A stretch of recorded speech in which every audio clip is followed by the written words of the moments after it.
The 90s belonged to Jurassic Park, Forrest Gump, and a handful of blockbusters so dominant they made studios forget that interesting films existed. Every one of them disappeared on arrival, even though they were doing something far more dangerous and emotionally honest than anything that crushed them at the box office.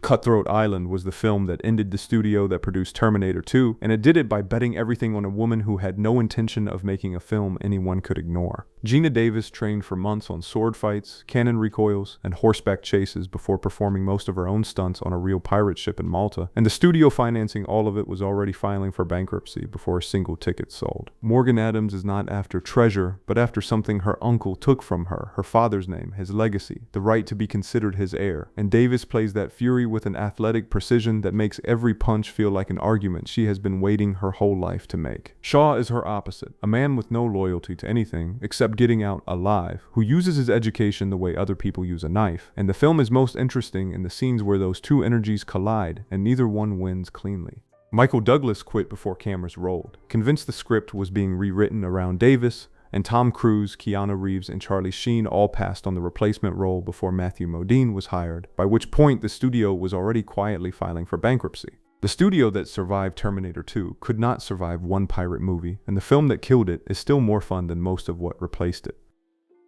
Jennifer Connelly was 20 years old when the studio decided the most interesting thing about her performance was how she looked on a coin-operated horse. And John Hughes was so disgusted, he tried to have his name removed from the film entirely. Jim Dodge lies constantly, not because he enjoys it, but because the truth that he is directionless and invisible in his own hometown is the one thing he cannot bring himself to say out loud. And Frank Whaley plays that shame with a fast-talking desperation that makes you understand him before you even like him. Josie has everything Jim pretends to have. The money, the name, a future her father already arranged, and she is hiding in a Target dressing room at midnight anyway because having everything chosen for you turns out to feel exactly like having nothing. The production filmed exclusively between 10 at night and 6 in the morning for weeks, and Whaley later said the sleep deprivation produced a genuine delirium that the cameras picked up whether he intended it or not. The film earned $11.3 million. Hughes never publicly acknowledged it again, and the horse scene became the only thing anyone remembered about a film that was genuinely about something.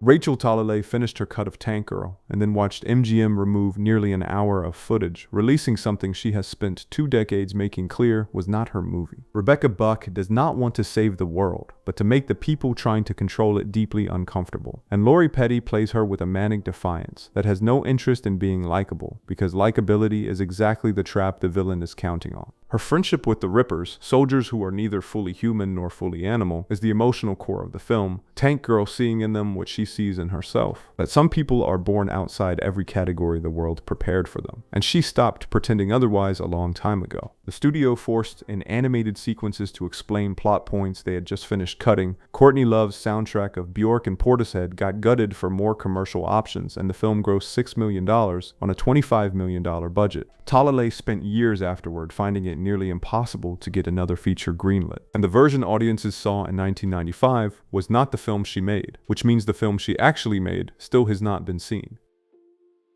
Sam Raimi made Lunatics a love story because he wanted to give his brother a shot and had the Evil Dead money to do it, which is not how most films get made, but is probably how more of them should be. Hank has covered every wall of his apartment in tin foil to block out the rays and hallucinates giant spiders and a doctor who wants to lobotomize him, and Ted Raimi plays him with a trembling sincerity that makes the paranoia feel like a reasonable response to a world that has never once given him evidence it is safe. The woman who wanders into his life through a telephone glitch believes she is cursed because everyone she tries to help ends up destroyed, and her bad luck and his paranoia do not cancel each other out so much as create a shared frequency where neither of them has to pretend to be fine. Bruce Campbell played multiple roles for almost no salary, and the crew was approached by actual street gangs during the outdoor shoots, which Raimi later said improved his performance because the fear was entirely real. The film never got a wide release and spent decades as a lost VHS relic, which turns out to be exactly the kind of half-existence Hank would have understood. Arnold Schwarzenegger called James Cameron in tears the week Last Action Hero opened, and Cameron later said he sounded like he was in bed crying, which is either the most human Arnold has ever seemed or the saddest sentence in 90s Hollywood depending on how you look at it. Jack Slater has been a hero so long and so completely that he has stopped being a person, performing invincibility on demand while something behind his eyes has quietly gone dark, and the film's gut punch is a 12-year-old boy who loves him so much he refuses to notice. Danny does not need an action movie. He needs a father, and he has spent years in a dark theater trying to figure out how men are supposed to act from watching Jack Slater do it. So when Jack steps into the real world and finds out injuries actually hurt, and villains do not wait around to get punched, the look on his face is not confusion but grief. The script went through William Goldman, Carrie Fisher, and Shane Black, and still arrived on set unfinished. The studio shredded the negative comment cards from the first test screening to suppress the bad word of mouth, and the story leaked to Variety anyway. Released 1 week after Jurassic Park, the film earned $50 million on an $85 million budget, plus a $60 million marketing campaign that included a $500,000 ad on the side of a NASA rocket. Arnold did not leave his house for a week, and the studio walked away, convinced the era of the action hero was over, completely missing that the film had just made the most honest argument for why that era mattered in the first place.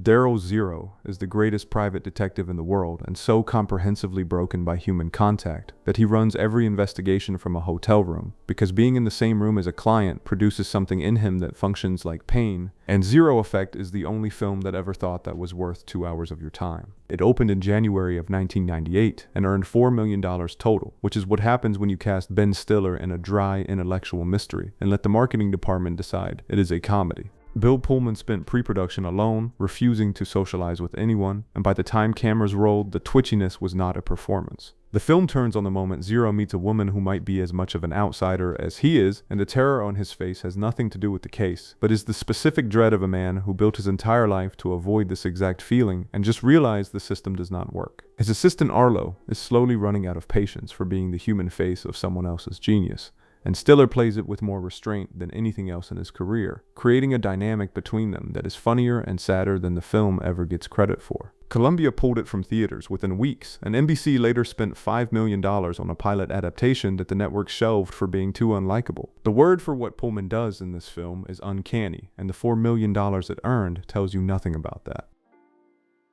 Billy Bathgate opens with a teenage kid juggling on a street corner to impress a gangster, which tells you everything about what he wants. Not money or power, but the specific feeling of being seen by the most dangerous man in the room. Dutch Schultz has always used violence as his language, but by the time Billy meets him, Dutch is losing the dialect because the world has moved toward a more corporate model of organized crime, and his brand of explosive ego-driven terror is becoming a liability. And Hoffman plays him as a man who senses the ground shifting but cannot stop pushing harder on the thing already sinking him. Billy watches all of it with the quiet attention of a boy trying to learn how to be a man from the worst possible teacher. And Lauren Dean plays him with a stillness that makes every scene feel like an exam he cannot afford to fail.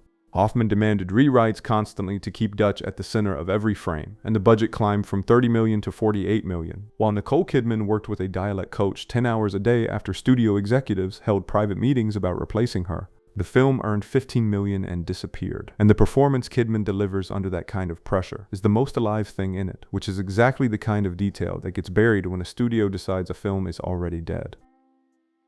Jimmy Hoffa believed so completely in his own version of power that he could not recognize the moment it stopped being true, and Nicholson plays him not as a villain but as a man whose greatest strength and fatal flaw were always the same thing: the absolute refusal to accept that any situation was beyond his control. The film spends real time on what Hoffa actually is before showing what he becomes. A man who started with nothing, built something enormous through sheer stubbornness, and then gradually confused the Union with himself until he could not tell where one ended and the other began. His enforcer Bobby gives a devotion so complete it functions like religion, while Hoffa treats it as something he simply deserves. And the scenes between them are devastating because Bobby never stops believing even when the evidence is right in front of him. Nicholson wore prosthetics to match Hoffa's jaw and took a reduced salary in exchange for profit participation, and Danny DeVito used thousands of actual Teamsters as extras because he wanted the crowd to feel like people with something real at stake. The film earned $29 million, received 4 Oscar nominations, and Nicholson has defended it in interviews for 30 years, which is its own kind of loyalty.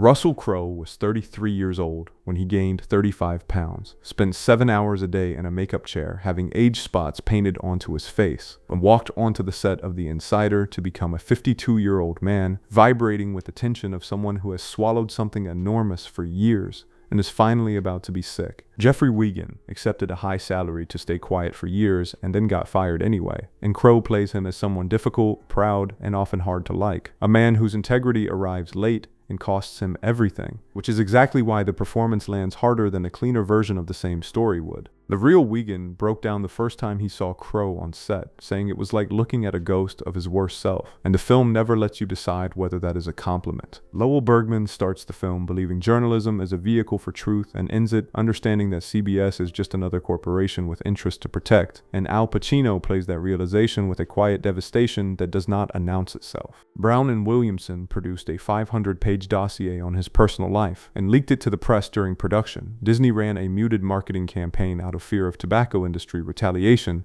and the film cost $68 million, earned $29 million, and received 7 Oscar nominations.